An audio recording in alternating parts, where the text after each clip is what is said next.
FM 98.9 de I99 TV. Como siempre, apoyando la institucionalidad y la democracia. Me trae recuerdos todo lo que está pasando, querido amigo, las luchas que hemos tenido los ecuatorianos, todos los que estamos aquí y tú por la institucionalidad y la democracia. Hoy hay quienes creen que dando lanzazos, dando con fusiles bala, cobrándole vacuna a la gente para que pase y no se le dañen sus productos o para que vendan sus cositas para poder trabajar, sacando a gente de sus trabajos y amenazando a sus jefes, creen que pueden destrozar al Ecuador. ¿Cómo ven las cosas tú? Primero, antes de hablar del ministerio, ¿cómo ven las cosas tú, Esteban Bernal, que eres un hombre que has decurrido en política y has caminado tantos años? Gusto de saludarte. Bienvenido al programa Diálogo I99. Buenos días, querido Eduardo. Gracias por la invitación a todos quienes están en el panel y a quienes nos ven y nos escuchan. Bueno, primero debo mencionar, partamos de ahí, ¿no? El verdadero sentido de democracia, el verdadero civismo es defender la institucionalidad del país. No podemos dejar que unos pocos violentos impidan la paz en el Ecuador. Eso sin duda forma parte de ese compromiso adquirido por el presidente de la República, Guillermo Lasso, y su gabinete. El diálogo sin duda es el mejor camino. La paz que requiere el Ecuador, la capital, aquí en Quito, estamos sitiados prácticamente con situaciones muy vulnerables, con una situación crítica, pero que de manera permanente iremos encontrando el camino que permita sacar adelante una realidad que el Ecuador requiere en este momento, paz.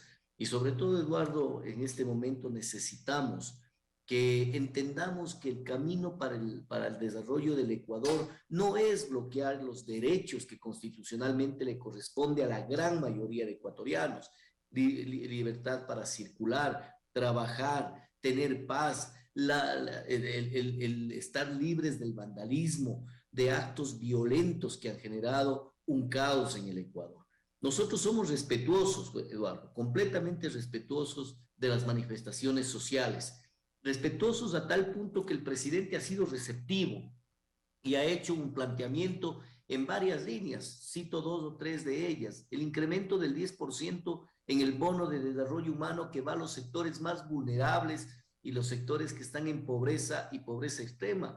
Ha logrado establecer una comunicación clara con sectores sociales con quienes ha llegado a un acuerdo para subsidiar la uria hacia los micro y ganaderos y microagricultores hasta el 50%, ha duplicado el presupuesto intercultural, ha declarado en emergencia el sistema de salud por lo relacionado con los medicamentos.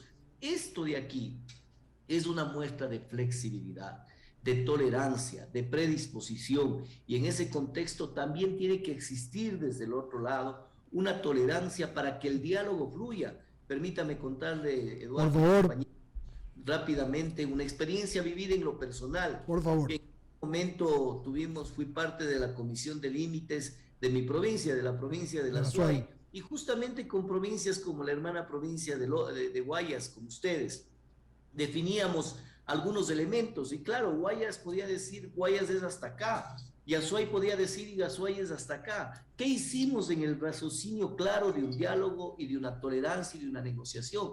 Trazar casi una línea por medio, porque eso significa negociar, tolerar, dialogar, pero no podemos sentarnos en un diálogo en el cual la exigencia es sobre esta base todo, sobre lo otro nada. Ahí es donde entendemos de que existen otros intereses que van más allá de los de la protesta social, que son respetados por el gobierno, intereses que están vinculados a enormes mafias, a narcoterrorismo y obviamente a un sector político como el correísmo, que a clara voz ha estado avivando estos actos violentos y perversos que le hacen daño al país.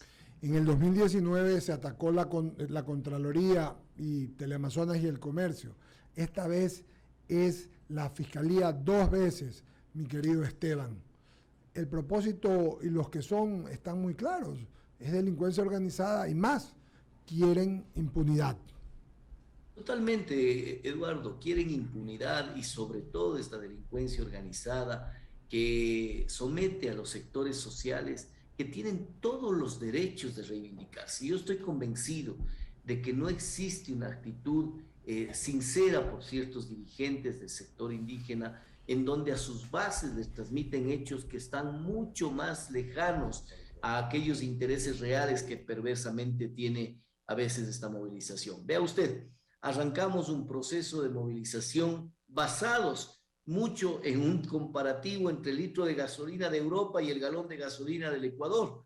Solo ahí nomás puede entender la falta de concepto que existió en el punto de partida. Sin perjuicio de ello, el presidente y el gobierno nacional hemos sido receptivos, pero vea lo que está pasando hoy, porque el presidente ha mostrado tolerancia, ha mostrado receptividad, flexibilidad, ha entendido que la política pública de nuestro gobierno no está escrito en piedra, y esto le ha permitido ser flexible con los temas que le mencioné hace un momento. Y vea lo que pasa en el Ecuador. En Cuenca salió más de 15,000 cuencanos a decir en la calle queremos paz. En Guayaquil ha pasado lo propio, con una cantidad enorme de ciudadanos diciendo queremos paz. Aquí en Quito, en los Chiris, en las Xeres, igual, y una cantidad de gente que ayer se pronunció en horas de la noche, miles y miles de quiteños con acciones pacíficas como el cacerolazo que decían, motivados por el alcalde de Quito. Esto de alguna manera muestra que la gran mayoría de los ecuatorianos somos buenos.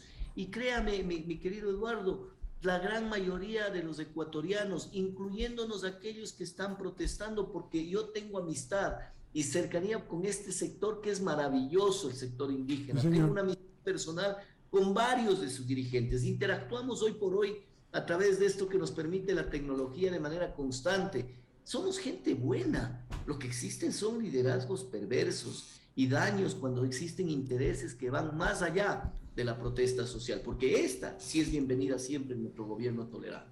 Ramiro Cepeda, luego Alberto Quintana y Jaime Velázquez. Si los malos supieran el buen negocio que es ser buenos, serían buenos aunque sea por negocio, decía Facundo Cabral. Usted tiene un gran trabajo, ministro, y se lo hemos reconocido aquí, pero usted tiene un trabajo dentro de su gabinete. Tiene que alfabetizar o convencer al presidente que el ministro de Economía se tiene que ir, porque ese señor es el que está incendiando en buena parte la República y ha hecho cosas que han molestado no solo al sector indígena, sino que nos han molestado a todos.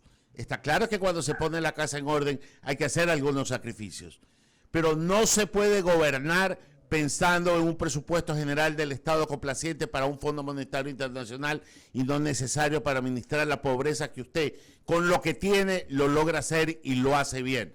Porque una vez más le digo, es el alma del gabinete y el alma del gobierno. Pero hay la bilis del gabinete y hay la torpeza del gabinete manifestada en otros ministros de Estado. Que esa paciencia que tiene el presidente ya no las tenemos nosotros. Por tanto, el llamado de atención que de manera irracional hace la CONAIE debe de ser moderado y debe ser entendido por un presidente inteligente. Y para eso hay ministros como usted, y lo comprometo. Así, hemos citado aquí 4, no creo que haya más. Deban de hacer lo que tienen que hacer, ministro Bernal, porque esto no se puede volver a repetir por el bien de la patria. Tiene que acabarse. Por tanto, todo lo que usted dice tiene razón, pero hay que apagar el incendio ahora.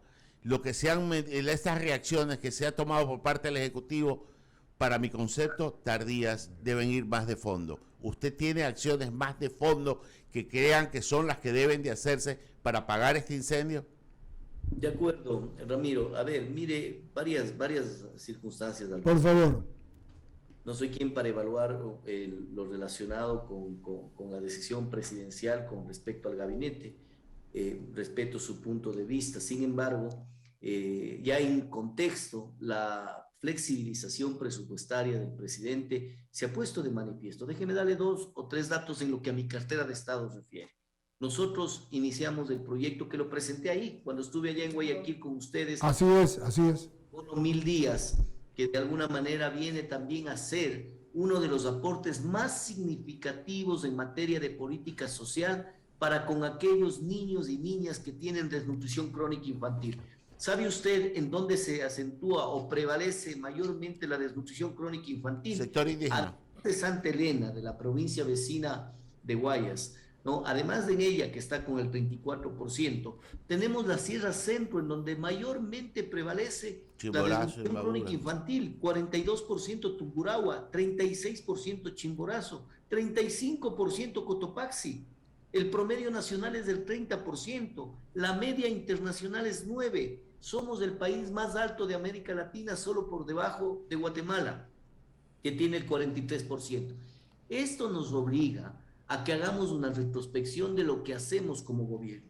Y yo le debo mencionar, con respecto al bono 1000 días, la inversión anual será de $60 millones. En este año vamos a tener una inversión de casi 15 millones porque hemos ido acrecentando hasta llegar a 37.504 madres gestantes y madres de 0 a 45 días en el país. El año próximo se proyecta 85.000 beneficiarios de este bono.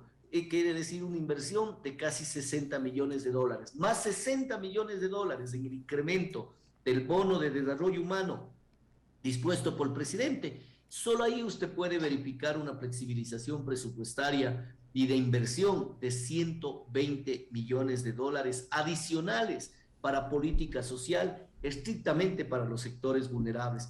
Por eso le menciono de que sí existe una predisposición financiera, que hay que hacer un redireccionamiento en muchos ámbitos, sin duda, seríamos nosotros inconsecuentes con una manifestación social. El propio presidente ha dado muestras a través de 3 o 4 acciones que le he analizado con ustedes aquí en este momento, sí, pero muestra que la política pública para nuestro gobierno no está escrita en piedra, que esto exhibe, que tiene oídos, que se tolera, pero la tolerancia, la flexibilidad tiene que ser bien recogida desde el otro lado y no permitir que actos vandálicos de unos pocos pongan en zozobra a los ecuatorianos, a los quiteños, a la capital de la República, y debemos encontrar el camino de la paz. Este es un país de paz y va a continuar siendo un país de paz. El orden público se prevalecerá y eso téngalo por seguro. En eso estamos de acuerdo, ministro Bernal, y disculpe el tono, no es irrespeto a la autoridad, con el mayor afecto hacia usted, pero la velocidad con que deben de hacerse las cosas debe ser otras que los tiempos que se ha venido teniendo desde el Ejecutivo. Y eso es un mea culpa que deben de hacerlo dentro del gabinete. No digo que lo publiquen, pero después de este hecho, si lo logran sobrellevar y lo logran sobrellevar bien, tendrán que hacer cambios y cambios importantes. Le paso a mi compañero Alberto Quintana. De acuerdo, muchas gracias. Ministro, qué gusto enorme, ¿cómo le va? A ver, en esta dinámica de la gobernanza, ministro, es importante, ¿no? Considero importante hacerse replanteamientos, ¿no? Y digo esto básicamente porque a mí me da la impresión de que en esto puede sonar perverso, ¿no? Lo que voy a decir, ¿no? Pero la acción, sobre todo el fomento de los grandes programas de desarrollo y de gran alcance social, hay que capitalizarlos políticamente. Y a mí en lo personal me da la impresión de que no se capitaliza políticamente lo que hace el gobierno, que son cosas muy interesantes. Usted mencionaba, ¿no?, que en el sector indígena hay actores importantísimos. Yo cito un ejemplo, estaba pensando mientras lo escuchaba en el doctor Manuel Caizabanda. Desde mi punto de vista, por gestión administrativa, el mejor prefecto provincial que hay en el Ecuador, el prefecto de Tungurahua, Manuel Caizabanda. Y sé que ustedes trabajan muy bien allá en esa provincia, que han desarrollado algunos temas de gran alcance social con él, que es de la vertiente política de Pachacuti. Trabajan muy bien y todo aquello. Pero digo yo, ¿por qué precisamente desde el MIES, desde la Secretaría de Gestión y Desarrollo de los Pueblos y Nacionalidades, pues que lidera Luis Pachala, por qué no se apuntala de mejor manera, con una orientación que permita darle a conocer a los ecuatorianos cuál es el real alcance social de lo que hace el gobierno nacional?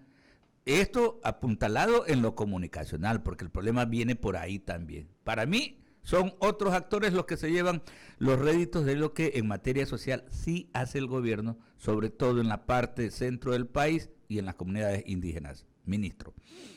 De acuerdo, Alberto. Yo voy a ser receptivo de las inquietudes que se han planteado en este medio de comunicación, en esta entrevista, mencionarle que como gobierno estamos en una posición y en un aspecto de retroalimentación, tanto así, permítame ser reiterativo, la muestra del presidente el pasado viernes 17 a través de acciones en concreto con respecto a los pedidos del sector indígena, llevó a que su propio dirigente manifieste que 6 de los 10 puntos, efectivamente, no en la medida en que habían solicitado, pero que se habían tocado.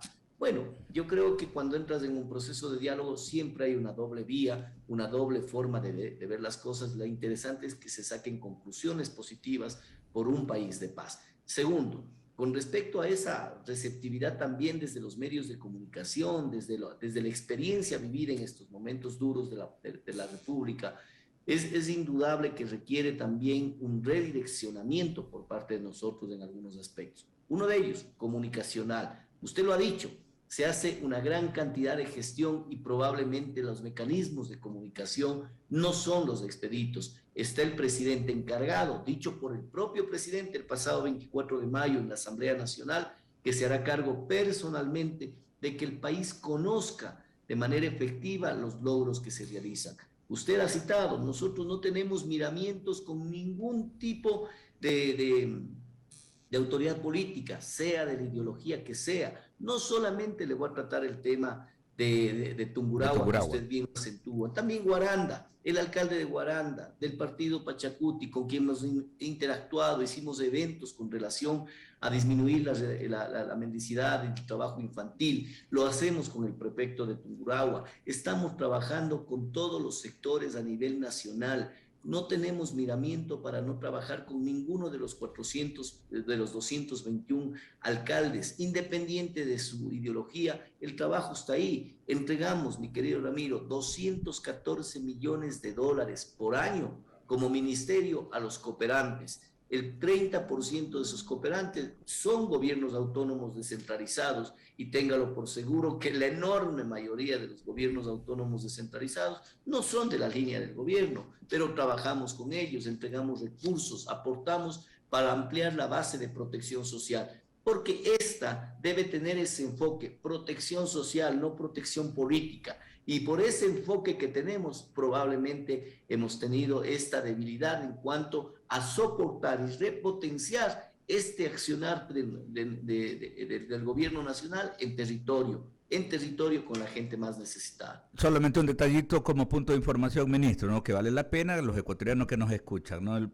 alcalde de Nangarixa, quien preside el COMAGA. El COMAGA es el Consorcio de Gobiernos Amazónicos y de Galápagos. Reúne a 46 municipios. Obviamente, si hablamos de la parte oriental del país, hablamos de una mayoría que tienen pues influencia del mundo indigenista, ¿no? Ellos han ratificado, ¿no?, esa predisposición siempre estar en el camino del diálogo y están exigiendo de que precisamente se avance en esa línea de la conversación pacífica y armónica. Vale la pena destacarlo. Y antes de darle el paso a Jaime, en la línea de lo que le preguntaba, ministro, nosotros decíamos, incluso antes de la posesión del presidente Guillermo Lasso, cuando conversábamos sobre este tema, porque toda esta problemática que envuelven a las comunidades indígenas son arrastradas. Esta es una herencia y esta es una deuda del país. Perfecto. Y nosotros decíamos que el gobierno del presidente Lasso debía justamente encaminarse por tratar de solucionar los dos problemas vitales, que son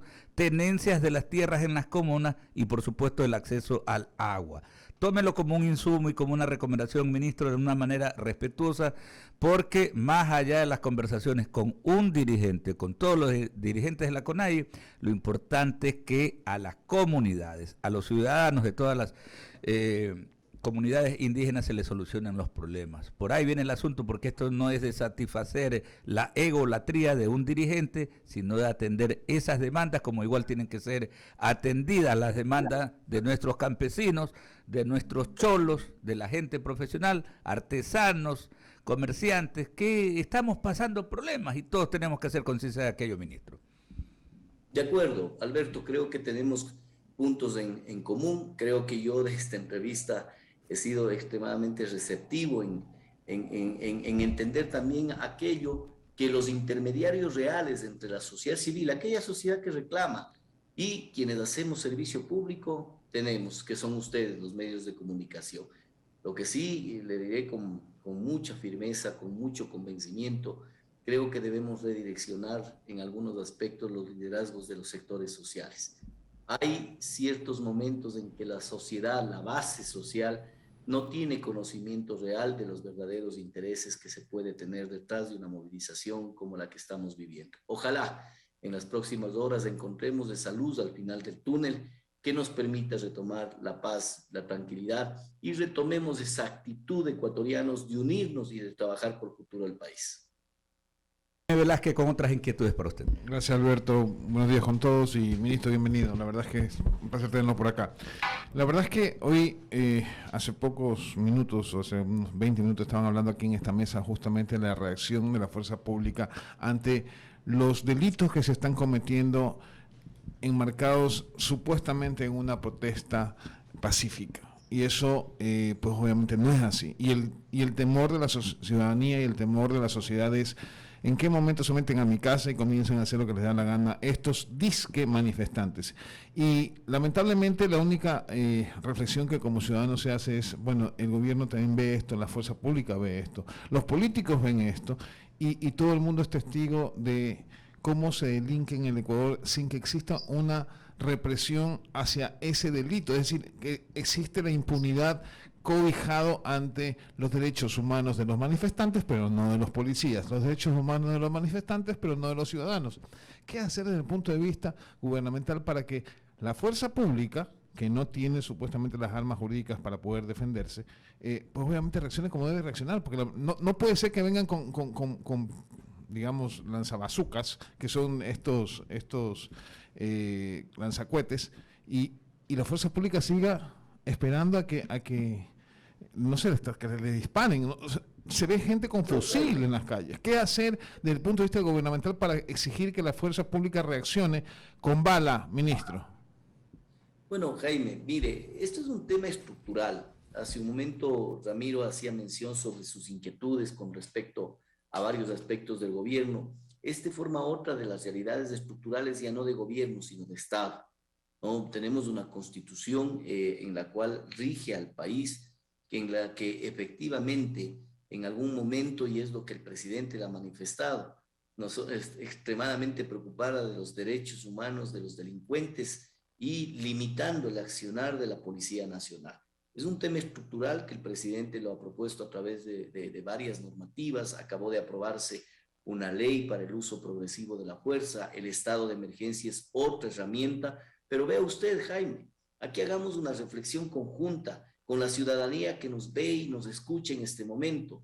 Cuando temas como los que usted pone en el debate nacional, como el que acabamos de analizar, y manifiesta de que tenemos indefensos a nuestros policías para que efectivamente nuestras Fuerzas Armadas puedan actuar contra actos delincuenciales y perversos, con un contexto de mariateguismo en América Latina, en donde la violencia justifica la reivindicación de derechos. Eso es lo más absurdo en términos pragmáticos, aunque ideológicamente pueden pensar como creyeren pertinente, pero es verle a un estudiante, a un dirigente estudiantil acá en la capital, manifestando a viva voz a un periodista, colega de usted, que decía, la violencia es lo correcto. Decía, sí, es que es lo mecanismo para reivindicar los derechos. Es casi como mencionar que el robo es un mecanismo para reivindicar los derechos. Y le digo por una razón, porque eso está prohibido en la Constitución, en la ley, en el COIP, pero aún así lo sacan a viva voz en un medio de comunicación. Esa es la realidad estructural que tenemos en el país.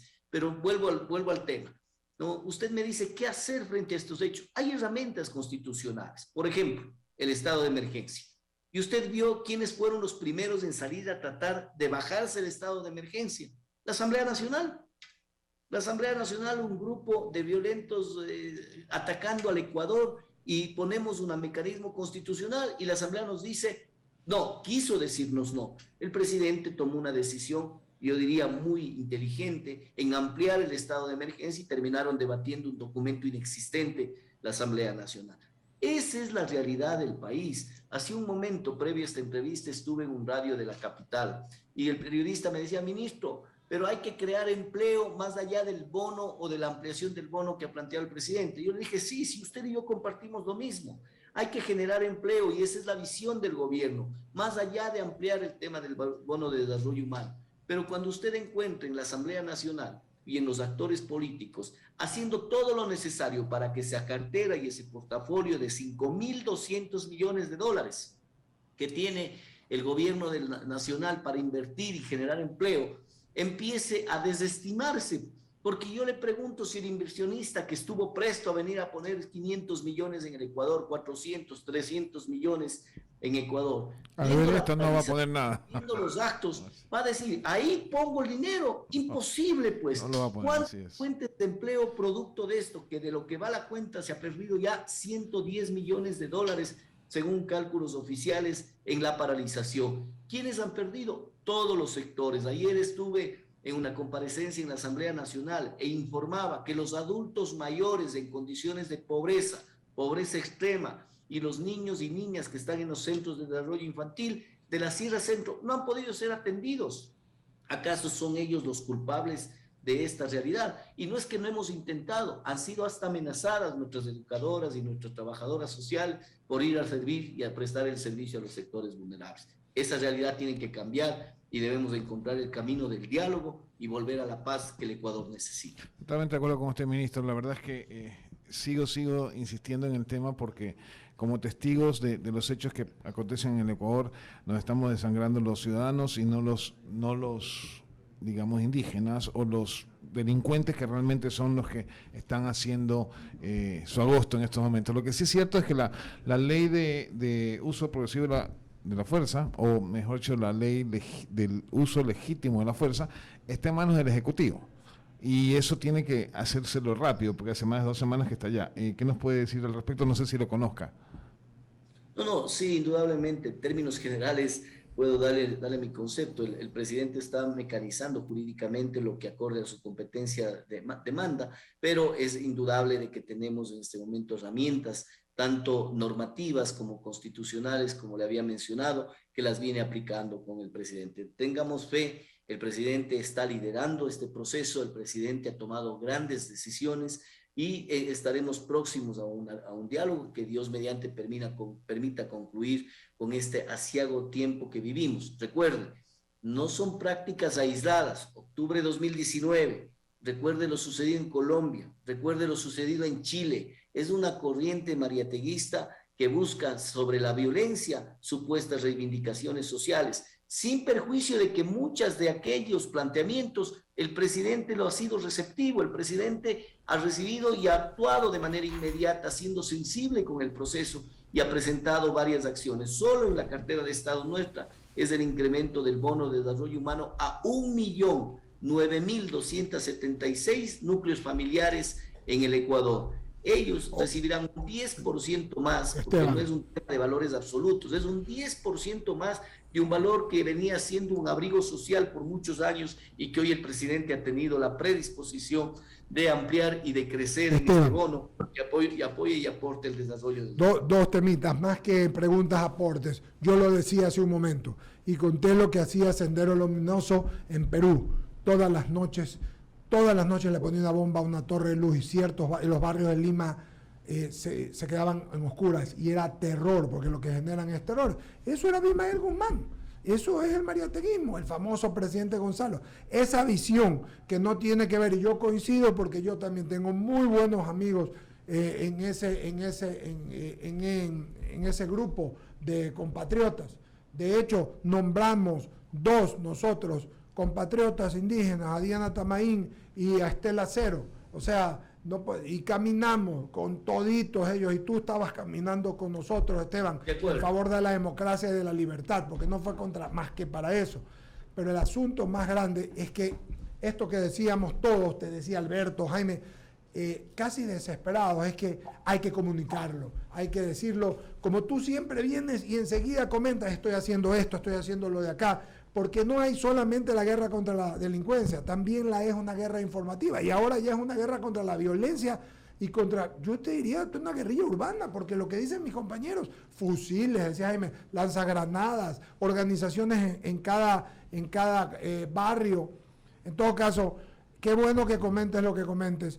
ojalá se implemente rápido lo que tú estás haciendo de tu ministerio y que la ministra de Salud implemente enseguida lo de las medicinas, que son las quejas de la gente, y podamos, porque yo conozco a Guillermo Lazo como un demócrata y como un peleador y como un hombre que sabe escuchar, pues tiene que escuchar, y tú lo estás diciendo, y confío, que es lo que yo entiendo, decía Ramiro, en que tú, estando en lo social y habiendo peleado como has luchado desde antes, puedas apoyarlo y puedas comentárselo, como todos los días lo hacemos nosotros, que es necesario, sí, hablar, sentarnos, pero que aquí no es borrón y cuenta nueva. Aquí hay que, realmente le digo, volver a hacer lo que hay que hacer para poder ayudar a la gente más desprotegida a luchar contra la inequidad y ayudar a los que hay que ayudar. Porque si tú haces lo que tienes que hacer y haces bien tus deberes y escuchas a la gente, no vas a tener problema, querido amigo. Hoy hay que salir de lo que hay que salir, pero mañana, si se sale de esto, enhorabuena por la institucionalidad y la democracia, hay que escuchar a la gente y sus problemas y sus necesidades, no a un grupo. Y si eso implica hacer lo que hay que hacer, pues tú sabes, porque yo te conozco, y qué es lo que decía Ramiro, lo que decía Alberto y Jaime, que se va a hacer lo que hay que hacer para dinamizarlo, para hacer lo que la gente lo perciba y lo sienta, ya con ejemplos claros como los que tú diste. Así que con ello... Solo, ministro, una vez más le presento mis disculpas por el tono inicial, pero como decimos los abogados, la pasión de los argumentos lleva esto, y probablemente es el rostro que no merecía esta contundencia del argumento, pero es el rostro que da la cara en estos momentos. Que el Dios le dé al presidente la sabiduría de Salomón, pero el alma que tiene usted, dele un poquito de transfusión a algunos miembros del gabinete. Muchas gracias. Muchas gracias, Ramiro. Muchas gracias, Eduardo, Iván, Alberto.